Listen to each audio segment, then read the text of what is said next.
Jésus-Christ est Seigneur, il prend soin de nous.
Jésus-Christ est Seigneur, il est de mon côté, je ne craindrai pas la mort, il est fidèle.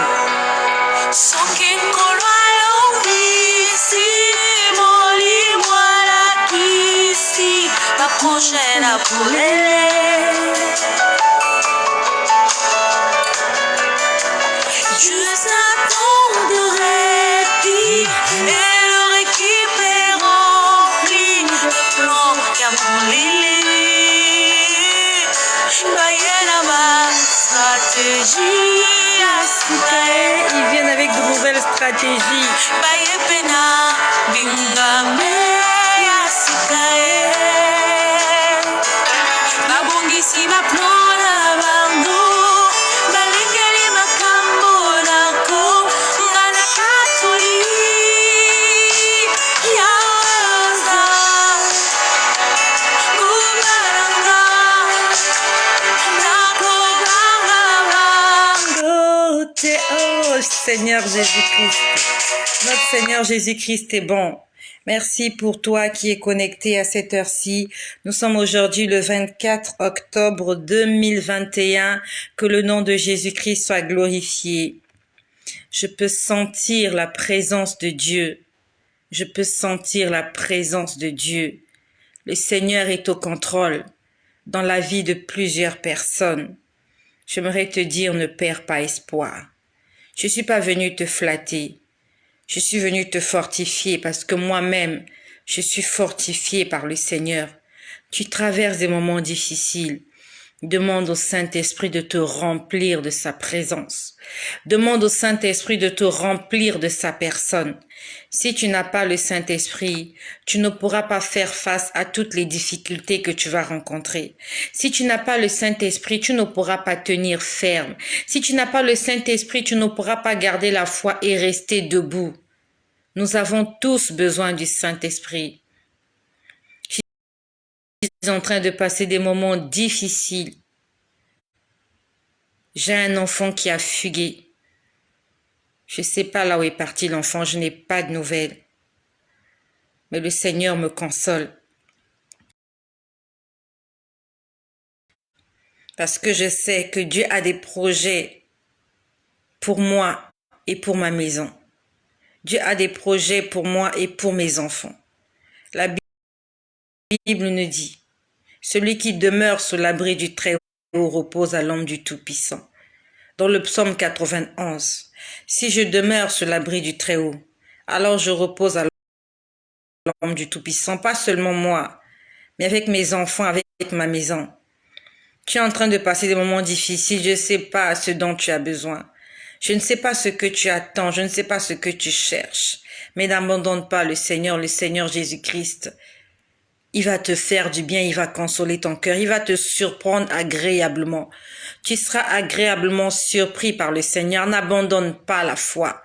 La Bible nous dit, vaut mieux un jour dans les parvis du Seigneur que 1000 jours ailleurs. Vaut mieux un jour en présence de Dieu. Vaut mieux 1 minute, 1 heure dans la présence de Dieu que tout ce que nous faisons tout au long de la journée, loin de la présence de Dieu. Je suis comme toi, je traverse des moments difficiles, mais je regarde à Jésus. La Bible nous dit, je lève mes yeux vers les montagnes d'où me viendra le secours. Le secours me vient de l'Éternel qui a fait les cieux et la terre. Les hommes ne peuvent pas nous aider. Les hommes ne peuvent pas venir à notre secours. Ils peuvent venir, mais pas tout le temps. Ils ne seront jamais là à temps. Mais il y a quelqu'un qui vient toujours à temps. Il est fidèle. Et chaque fois qu'on l'appelle, il répond. Dans le livre de Jérémie 33, il a dit « Invoque-moi et je te répondrai ». Je vous ai dit comment je n'ai pas les nouvelles d'un de mes enfants depuis quelques jours. Mais je sais que le Seigneur veille sur cet enfant. Je peux imaginer comment le cœur de la mère de Moïse était brisé. Moïse était un enfant d'Israël, mais qui était né et qui avait grandi dans la maison de Pharaon. Il avait commis un meurtre et il avait été forcé d'aller en exil. Il s'est retrouvé dans le désert, mais le Seigneur l'a assisté, il l'a gardé. Parce que le Seigneur avait des projets pour Moïse. Le Seigneur a des projets avec quelqu'un pour qui tu pries. Cette personne est en train de s'égarer, cette personne s'est égarée, cette personne se retrouve loin. Cette personne se retrouve dans un trou. Mais il faut que tu saches que Dieu a des projets avec chacun d'entre nous. Alors que ses frères, ses sœurs, peut-être même sa mère était en train de se lamenter, n'ayant pas des nouvelles de son enfant. Moïse était quelque part chez Jéthro. Il était en train de s'occuper des brebis de Jéthro. Il avait trouvé une femme qu'on appelait Sarah. Et avec Sarah, il a eu des enfants. Et on peut lire cette histoire dans le livre de Genèse, comment un jour, alors qu'il s'occupait du troupeau de Jéthro, il a rencontré Dieu sur la montagne. Il a vu un buisson ardent qui ne se consumait pas. Alors que ses parents croyaient qu'il était mort. Alors que sa mère peut-être était décédée, ses frères croyaient qu'il ne le reverrait plus. Mais le Seigneur a fait revenir Moïse en Égypte afin qu'il puisse faire sortir les enfants d'Israël de la servitude. La Bible nous parle de Joseph. Joseph était l'un des fils de Jacob. Jacob en avait 12. Ces 12 fils qui correspondent aux 12 tribus d'Israël. Et parmi ces fils, il y avait un qu'on appelait Joseph. La Bible nous dit que Joseph avait des songes, il avait des visions, il avait des rêves que Dieu lui montrait. Il savait que Dieu allait faire de lui quelqu'un de grand. Et il partageait ce songe et ses visions à ses frères, à sa famille. Mais il a été vendu comme esclave. Il s'est retrouvé en Égypte dans la maison de Potiphar. Il s'est retrouvé en prison accusé faussement de viol. Mais il s'est retrouvé à la tête d'un État qui n'était pas son État d'origine. Pendant toutes ces années, le cœur de son père était meurtri. Jacob était en train de pleurer son fils. Ses autres fils étaient venus le mentir, lui disant que ton fils a été dévoré par un lion et voilà ce qui reste de lui. Ils ont ramené une tunique baignée de sang. Jacob a vu la tunique de son fils Joseph. Il a pleuré. Il a pleuré. Ce Jacob-là avec une alliance avec Dieu. Jacob avait une alliance avec Dieu. Les parents de Moïse avaient une alliance avec Dieu. Ils avaient reçu des visions qui leur disaient que l'enfant que vous allez enfanter ne sera pas un enfant ordinaire, mais sera un enfant extraordinaire. Et nous connaissons la suite, comment Joseph un jour il peut retrouver son père. Son père peut le tenir dans ses bras et peut dire, cet enfant que je croyais mort, le Seigneur l'a gardé pendant toutes ces années. Nous connaissons l'histoire de David. Son père l'envoie rendre visite à ses frères qui étaient allés au front, qui est allé combattre un homme qu'on appelait Goliath de Gath, qui avait lancé un défi aux enfants d'Israël. Et lorsque David quitte la maison de son père et va vers ses frères, sa vie avait changé. Sa destinée avait changé. Alors qu'il allait combattre Goliath, les gens croyaient qu'il allait peut-être mourir. Mais le Seigneur a fait éclater sa gloire. Parce qu'il a avec chacun d'entre nous des projets de paix et de bonheur. Nous connaissons l'histoire de Saul de Tarse.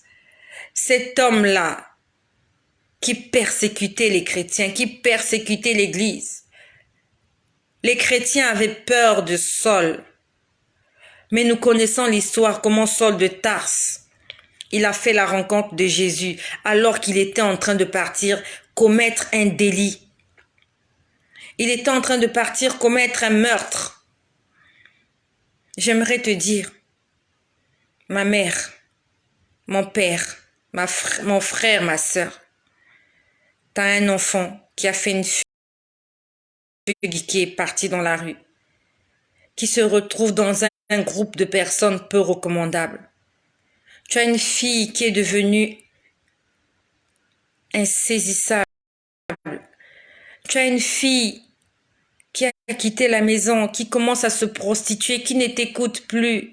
Tu as des enfants qui t'ont ôté la paix. J'aimerais te dire, ne cesse pas de prier. Continue de prier, car ce Dieu-là en qui tu crois, il va exaucer tes prières. Continue à lui faire confiance. Continue à lui faire confiance. Continue à faire confiance au Seigneur. J'aimerais te fortifier, j'aimerais te dire que tu n'es pas seul.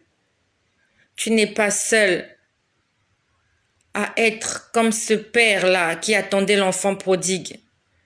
Cet enfant avait quitté la maison de son père et était allé dilapider les biens qu'il avait reçus avec des prostituées. Mais le Seigneur Jésus-Christ, le Dieu de tous les esprits, il a fait éclater sa gloire. Il y a un enfant prodigue quelque part. Il s'est égaré, oui, mais le Dieu que nous prions, qui est tout-puissant, il va ramener cet enfant-là à la maison. Parce que chacun de nous, nous avons une alliance avec Dieu. Si tu as signé une alliance, si tu as fait une alliance avec le Seigneur, il faut que tu saches que ta progéniture est sous le contrôle de Dieu. Si tu as fait une alliance avec Dieu, il faut que tu saches que ton mari, même s'il a déserté la maison, ta femme, même s'il a déserté la maison pour une raison ou pour une autre, toi, continue de prier. Et ces personnes-là qui te sont chères, un jour reviendront à la maison. Ces personnes reviendront à la maison. Je suis inquiète pour un enfant, mais le Seigneur me permet de dormir en paix. Comme dit la parole de Dieu, je me couche et je m'endors, car l'Éternel est mon bouclier. Je me couche et je m'endors, car l'Éternel est ma force. Je ne crains pas les myriades de peuples qui m'assiègent de toutes parts. Lève-toi, Éternel, sauve-moi, mon Dieu, et frappe à la joue tous mes ennemis. Brise les dents des méchants. Le salut est auprès de l'Éternel, et que ta bénédiction soit sur ton peuple. Hier soir, j'étais dans ma salle de bain. J'ai eu une vision. J'ai vu un homme qui avait l'aspect très méchant. Et cet homme-là était en colère, une colère mélangée de déception. Et je voyais cette personne-là, c'était un homme, je ne peux même pas dire que c'est un homme, on va dire que c'est une créature bizarre, mais masculine, parce que je pouvais entendre sa voix. Cette créature-là était en train de parler à d'autres créatures. Et dans sa voix méchante, et il était déçu. Je pouvais comprendre qu'il était déçu. Il était en train de dire à ces gens-là, en fait, on va dire à ces choses-là qui étaient en face de lui, il était en train de dire, malgré le fait qu'elle n'a pas de nouvelles de son enfant, elle continue à être joyeuse. C'est ce que j'ai vu hier.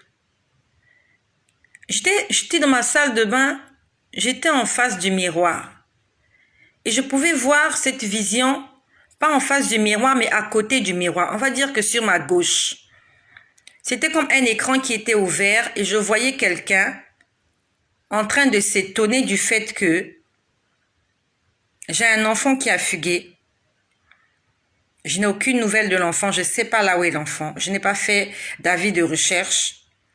Et je voyais cette chose masculine en train de dire comment se fait-il qu'elle soit toujours en joie malgré le fait qu'elle n'a pas de nouvelles de son enfant. J'aimerais te dire qu'il y a des situations que tu traverses. C'est le diable qui met ces choses-là devant toi, ces obstacles-là, pour que tu perdes la foi, pour que tu te décourages, pour que tu maudisses Dieu. Tu passes des moments difficiles, peut-être que tu n'as pas de travail, tu n'as pas d'argent. Tu te retrouves tout seul quelque part, abandonné à toi-même. Et tu te dis que tout est fini. Commence à louer le Seigneur. Parce que pendant que tu loues le Seigneur, tes ennemis sont dans la confusion. Pendant que tu loues le Seigneur, le ciel est ouvert. Des anges montent et descendent. Comme ce que la Bible nous dit au lieu qu'on appelle Bethel. On dit que Jacob, il s'est arrêté quelque part. Et alors qu'il était en train de dormir, il voyait à cet endroit les anges monter et descendre. Ça se passe comme ça quand tu loues le Seigneur. Quand tu loues le Seigneur, l'enfer tremble. Quand tu loues le Seigneur, le ciel est ouvert. Les anges montent et descendent. Ils montent avec tes prières. Ils montent avec tes doléances. Ils montent avec tes demandes. Et ils descendent avec ton miracle. Ils descendent avec tes récompenses. Ils descendent avec tes réponses. Chante, loue, adore le Seigneur. La Bible nous dit en toutes choses rendez grâce. La Bible nous dit que toutes choses concourent au bien de ceux qui aiment Dieu. Si tu aimes Dieu, ça veut dire que tout ce que tu vas rencontrer dans ta vie, ça va concourir à ton bien. Ça ne va pas te détruire, ça ne va pas te tuer, mais ça va te rendre plus fort. Si tu aimes Dieu, et quand je parle de si tu aimes Dieu, comme dit la Bible, si vous m'aimez, gardez mes commandements. Ça dit que si tu gardes les commandements de Dieu, si tu crains Dieu, si tu lui obéis, même si tu traverses des moments difficiles, tout ce que tu vas traverser, ça sera pour te rendre plus fort. C'est pour qu'un jour que tu puisses témoigner. Donc, si dans ton cœur tu ne te reproches de rien, si tu as fait la paix avec Dieu et avec ton prochain, et que malgré cela, tu continues à traverser des moments difficiles, mais que tu ne te reproches de rien, ça veut dire que tu sais que tu obéis à Dieu, tu obéis à la parole de Dieu. Les difficultés que tu traverses, c'est pour que tu puisses témoigner de la grandeur de Dieu. Parce que lui-même, il a dit, toute chose concourt au bien de ceux qui aiment Dieu. Ça veut dire que si tu aimes Dieu, même si comme pour les compagnons de Daniel, on te jette dans la fosse au lion, le Seigneur va faire éclater son miracle. Si tu es attaché à Dieu, tu es fidèle à ce Dieu-là, même comme pour Joseph, même si on t'a vendu, même si on t'a trahi, même si on est parti dire à tes parents que tu es mort, que tu es décédé, ils t'ont jeté dans un trou, ils t'ont vendu aux enchères à des Égyptiens. Toutes ces choses vont concourir à ton bien parce que le Seigneur va te frayer un chemin pour que tu puisses arriver là où il aimerait que tu arrives. Mes enfants sont des Daniel. Mes enfants sont des David. Mes enfants sont des Joseph. Mes enfants sont des Moïse. Même si un jour ils ont quitté la maison familiale pour une raison ou pour une autre. Mes enfants sont des enfants prodigues. Je sais qu'un jour, ils vont revenir à la maison parce que j'ai une alliance avec ce Dieu-là. J'ai une alliance avec ce Dieu-là. Et je peux m'agenouiller et lui dire, Seigneur, souviens-toi de moi. Seigneur, souviens-toi de moi. Tu m'as promis, Seigneur. Dans ta parole, tu as dit, crois au Seigneur Jésus et tu seras sauvé, toi et toute ta famille.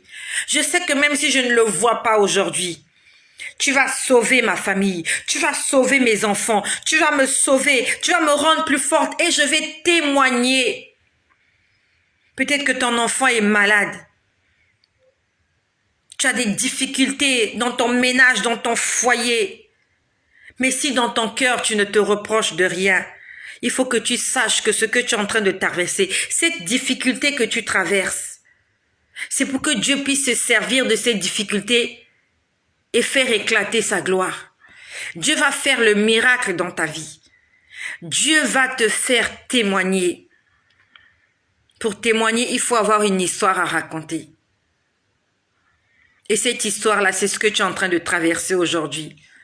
Un jour, toi aussi, tu pourras prendre ton téléphone, ton iPhone, aller sur les réseaux sociaux, parler de ta vie, dire « Voilà ce que j'ai vécu pendant tant d'années. J'ai été une mère meurtrie, j'ai été une mère meurtrie.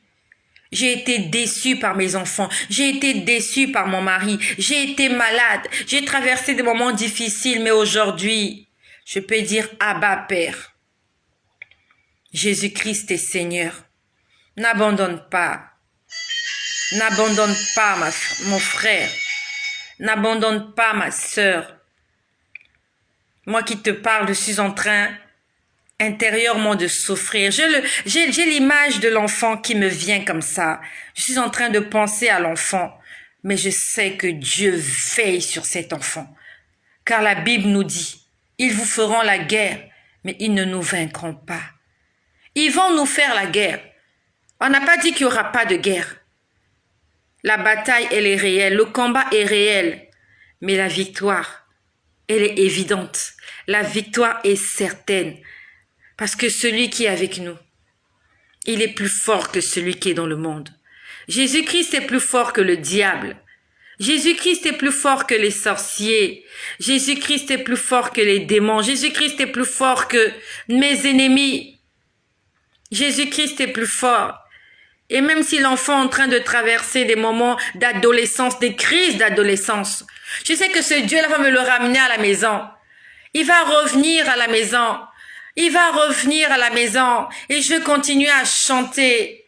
Quelles que soient les difficultés, je m'accroche à Jésus. Je ne vais pas abandonner parce que j'ai vu cet homme-là, c'est un esprit impur. Il était en train de s'étonner du fait que malgré que je sois une maman souciante, entre guillemets, je continue à sourire. Je continue à chanter. Je continue à louer le Seigneur. Je continue à témoigner de la grandeur de Jésus. Je continue à prêcher. Rien ne m'arrêtera. Rien ne m'arrêtera.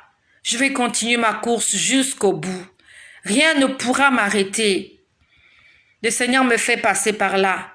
Peut-être me prouver que je suis forte ou peut-être pour me rendre plus forte. Ma foi augmente de jour en jour. Elle ne faiblit pas. Ma foi ne faiblit pas. Mais tous les jours, je suis forte parce que mon espérance est en Jésus. Mon espérance est en Jésus.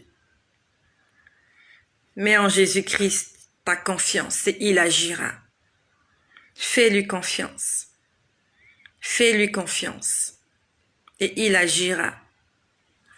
Hier, nous sommes aujourd'hui le 24 octobre. Hier, nous étions le 23 octobre. Quand j'ai fini de voir cette image dans la salle de bain, où je voyais cette personne-là qui était énervée et qui était déçue du fait que je suis restée inébranlable. J'ai fini de m'occuper de mes affaires et je me suis mise au lit, j'étais en train de prier. Quand j'étais en train de prier, j'ai vu beaucoup de choses. d'autres que j'ai oubliées.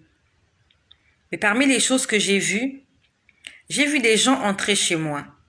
Pendant que je priais, il y a des gens qui sont entrés dans ma chambre. En général, je n'aime pas laisser la lumière allumée dans ma chambre. Là, je l'ai allumée parce que je fais cette vidéo.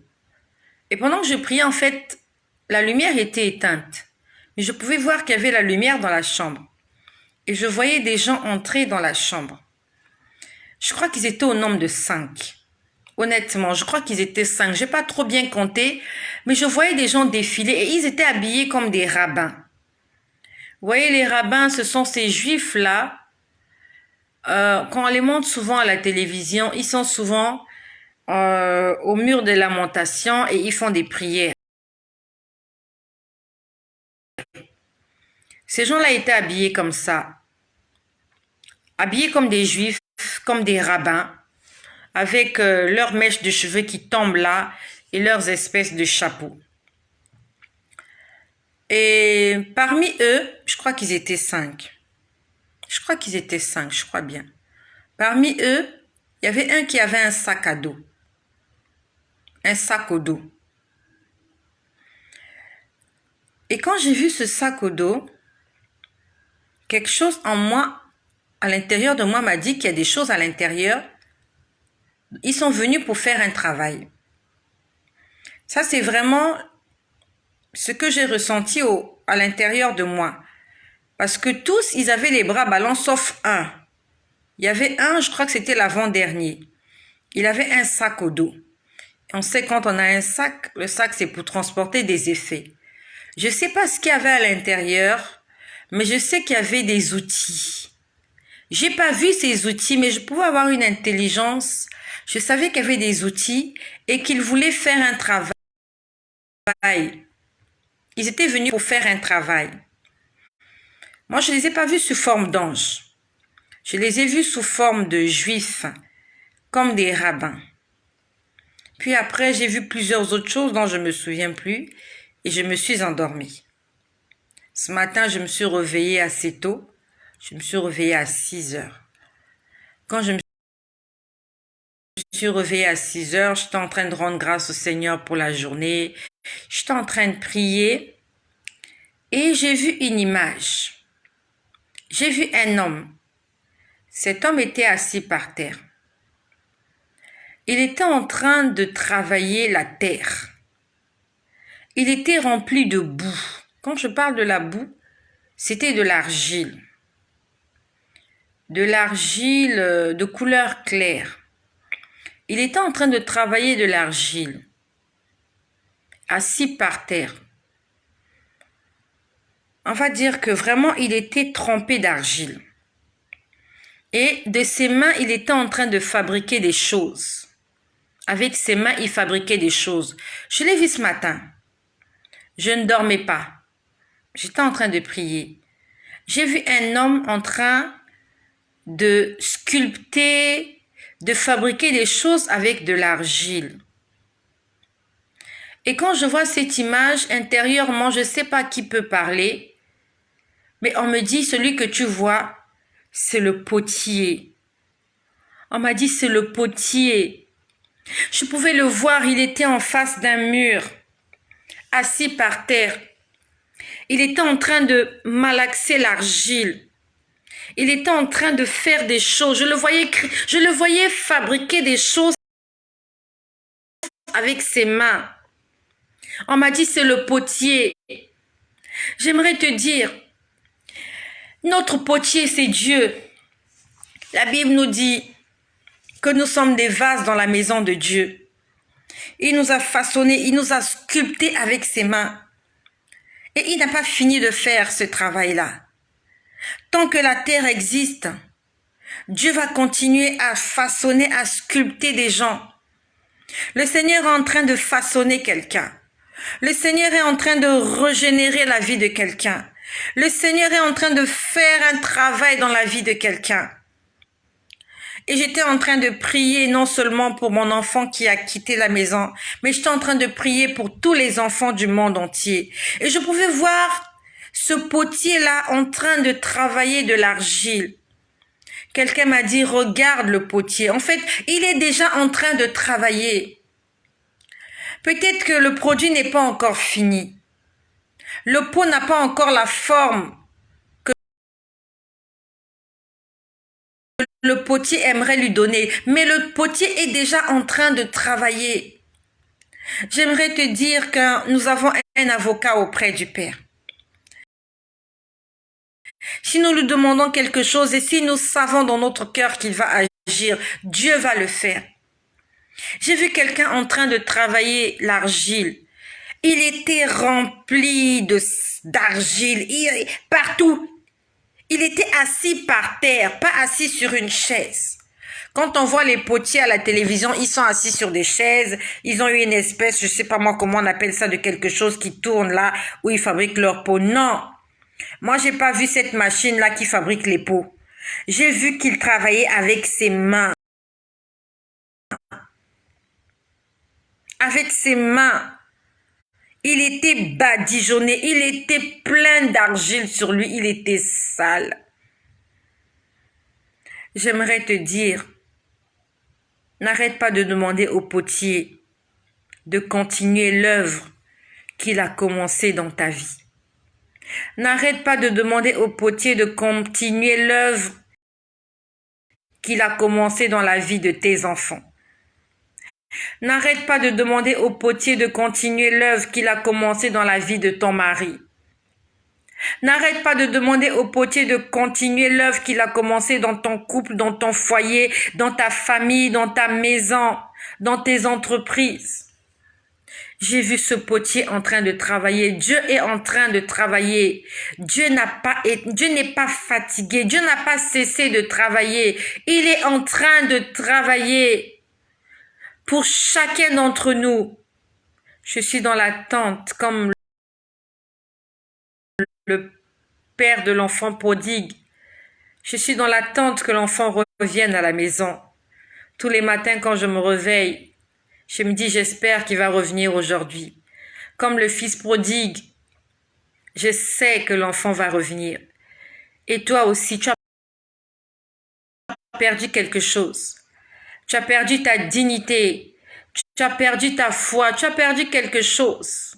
J'aimerais te dire que dans le monde spirituel, dans l'invisible, Dieu est en train de travailler dans ta vie. Dieu est en train de faire quelque chose. Sois patient. Un pot ne se fabrique pas en quelques minutes. Lorsqu'on a fini de le façonner, on doit le mettre au four pour qu'il durcisse. Le four, c'est la chaleur. Le four, c'est peut-être les tribulations, peut-être les choses que tu vas rencontrer qui vont te briser, mais qui vont te rendre plus fort. Dans le four, il y a le feu. Le feu qui vient pour purifier. Le feu qui vient pour solidifier le vase. Nous devons passer par ce feu. Ça ne va pas nous brûler, mais ça va nous rendre plus forts. Je t'exhorte à être plus fort. Hier, pendant que je priais, j'ai vu des gens entrer dans ma chambre. Ils étaient au nombre de 5. Et parmi les 5, il y avait quelqu'un qui avait un sac à dos. Et dans ce sac à dos, il y avait des outils. Et ces outils-là, c'est pour travailler. Je ne sais pas s'il y avait des marteaux, s'il y avait des pioches, s'il y avait des houes, s'il y avait je ne sais pas quoi, mais c'est pour travailler. Ils sont venus travailler. Vous savez, les anges ont un ministère. Et quand je parle de ce genre de choses, je sais de quoi je parle. Les anges ont un ministère et chaque ange, chaque catégorie d'ange a un ministère bien spécifique. Ce que je te dis, je ne l'ai pas appris à l'école biblique. Bien sûr, on en parle à l'école biblique, à l'église, on en parle. Mais moi, je te parle des choses que j'ai vues, que le Seigneur m'a fait voir et qu'il m'a enseigné. Il y a des catégories d'anges. Et chaque catégorie d'anges a une mission bien spécifique dans la vie de chaque personne. Il y a un ange qui est là pour écouter tes prières et pour les emmener. Il y a un ange qui est là pour ta protection. Il y a un ange qui est là pour te surveiller. Chaque ange a une mission spécifique dans ta vie. Et hier, j'en ai vu 5. Je ne les ai pas vus avec des ailes. Je ne les ai pas vus habillés en robe blanche. Je les ai vus habillés comme des rabbins, comme des juifs. Ils sont entrés dans ma chambre et je sais qu'ils sont venus faire un travail. Parce que le Seigneur, du haut du ciel là où il entend mes prières. Pas parce qu'il est loin, mais parce qu'il est là. Je sais qu'il est là. Il y a un matin, je crois que c'était en 2019 ou en 2020, je me rappelle plus. C'était un 25 décembre. Vous savez, le 25 décembre, les gens s'offrent des cadeaux. Le 25 décembre, les parents offrent des cadeaux aux enfants, ainsi de suite. Et moi, ce 25 décembre-là, j'avais vécu quelque chose d'extraordinaire et je l'ai déjà partagé ici. J'ai reçu la visite du Seigneur. Le Seigneur Jésus est venu me rendre visite. Le 25 décembre, je crois 2019 ou 2018, je crois que c'était 2019. Il était très tôt le matin. Et les anges étaient en train de me dire, prépare-toi, ton père viendra te voir. Il me disait, prépare-toi, il y a ton père qui viendra te voir. Et j'étais heureuse, j'étais allongée sur mon lit, mais je me suis retrouvée dans un autre endroit. Alors que j'étais allongée sur mon lit, je me suis retrouvée ailleurs, dans un endroit blanc, tout blanc, c'était parfait. Et il me disait, ton père viendra te rendre visite. Prépare-toi, il est en train de venir. Mais il faut pas qu'il vienne te trouver bras ballants. Et ces anges-là, ils étaient au nombre de 2. Quand je dis des anges, c'était des anges. Avec des robes blanches, avec des ailes. Il me disait, quand ton père viendra, il faut qu'il te trouve en train de faire quelque chose. Tu dois être en train de travailler. Qu'est-ce qu'il me disait? Et ils m'ont fait asseoir sur une chaise, là où j'étais en train de trier des papiers. Il y avait des papiers froissés et on me demandait de défroisser les papiers. J'en ai déjà parlé. Je ne sais pas. Cette chaîne, bientôt, elle va avoir 1 an. J'ai plus de 1000 partages que j'ai fait. Je peux pas te dire quand est-ce que j'ai fait ce partage. Mais je peux te dire que Dieu peut venir te rendre visite dans ta chambre, dans ta maison. Dieu n'est pas loin. Il est juste là dans ton cœur. Et quand tu murmures, quand tu chuchotes, quand tu penses, quand tu réfléchis, il sait tout ce que tu penses. Il écoute tous tes murmures. Tes pensées, il les connaît par cœur. Il les connaît. Et il sait de quoi tu as besoin. Dieu sait de quoi tu as besoin. Continuons à lui faire confiance. Il ne va pas nous décevoir. Dieu ne déçoit jamais. Dieu ne ment jamais. S'il ment, alors il n'est plus Dieu. Si Dieu t'a menti, alors il n'est plus Dieu. Il t'a fait des promesses. Si tu n'es pas encore mort, il faut que tu saches que ces promesses vont se réaliser. La seule condition de voir les promesses de Dieu se réaliser, il faut que tu sois vivant. Il faut que tu sois vivant. Et pour être vivant, nous devons être accrochés au tronc, à l'arbre. Nous sommes des branches. Quand une branche est coupée du tronc, de l'arbre, la branche ne vit plus. Elle tombe par terre, elle sèche. Elle est ramassée et jetée au feu. Nous sommes des branches.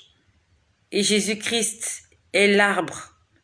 Nous devons rester attachés à l'arbre, afin que nous qui sommes les branches, nous ayons un feuillage verdoyant. Afin que nous qui sommes les branches, nous puissions produire du fruit. Il faut que la sève puisse circuler en nous. Et cette sève-là, c'est le Saint-Esprit. Quand on coupe une branche, la branche meurt. On l'utilise comme bois de chauffe. Reste accroché à Jésus-Christ. Reste accroché à l'arbre, afin que ton feuillage soit toujours verdoyant et afin que tu puisses donner du fruit en sa saison. Sois fortifié. Et en passant, j'aimerais dire, bientôt, ça sera le 1er novembre. Je t'exhorte, ne va pas dans les cimetières. Ne fête pas Halloween, ni dans ta maison. Ne laisse pas tes enfants fêter Halloween à l'école. Ne leur achète pas des costumes d'Halloween. Ne fais pas des cérémonies de mort chez toi. Reste à la maison et prie ton Dieu. Car ce jour-là, c'est un jour où il y a une fête dans le monde des ténèbres. J'aurais voulu vous parler de ce que j'avais vécu ce jour-là. C'était un 1er novembre, je crois que c'était 2000. Si c'était pas 2018, 2019, 1er novembre. Entre 15h et 18h. Le Seigneur m'a fait voir des choses qui se passent le 1er novembre. Ton père est mort, ta mère est morte. Paix à son âme, paix à leurs âmes.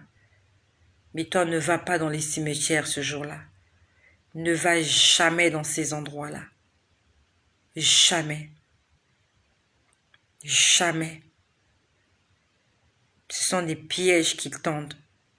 Toutes ces fêtes mondaines-là, ce sont des pièges. Ne participe pas à cela. Toi et moi, la fête que nous devons fêter, c'est la Pentecôte.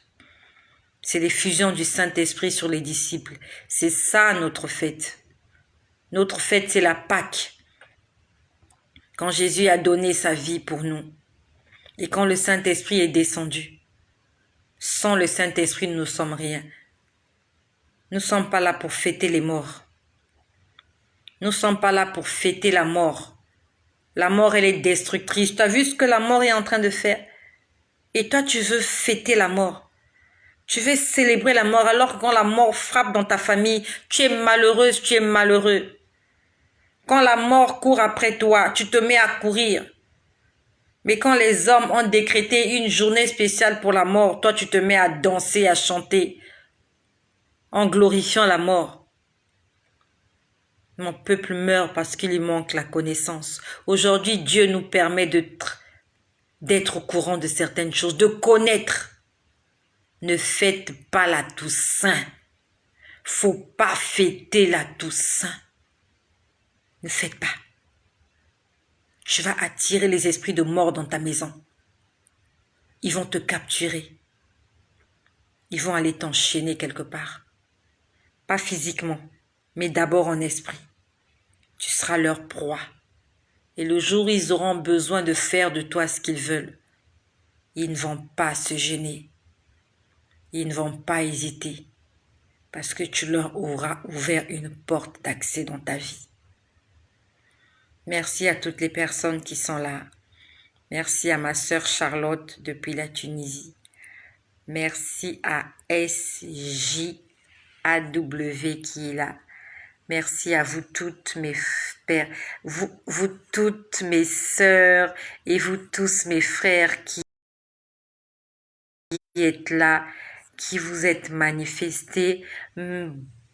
Merci à mon frère Jean, je crois depuis la Tunisie aussi. Maroc ou Tunisie, je crois. Merci à ma sœur Bangui Koya, ma sœur Tiadienne. Ah, Carole, c'est vrai. Désolée, je pense toujours à Charlotte. Désolée, Carole, c'est vrai. Que le Seigneur te bénisse, ma sœur Carole, là où tu es.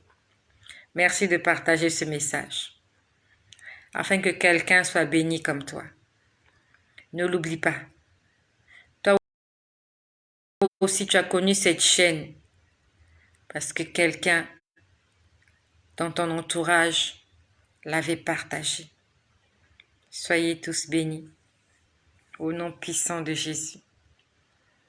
Et que la gloire, que l'honneur, la puissance et l'excellence reviennent à Jésus-Christ, qui va vous protéger cette nuit, avec vos enfants, avec votre famille, et qui va vous rendre plus fort, plus que vainqueur, par le sang de Jésus-Christ, notre Seigneur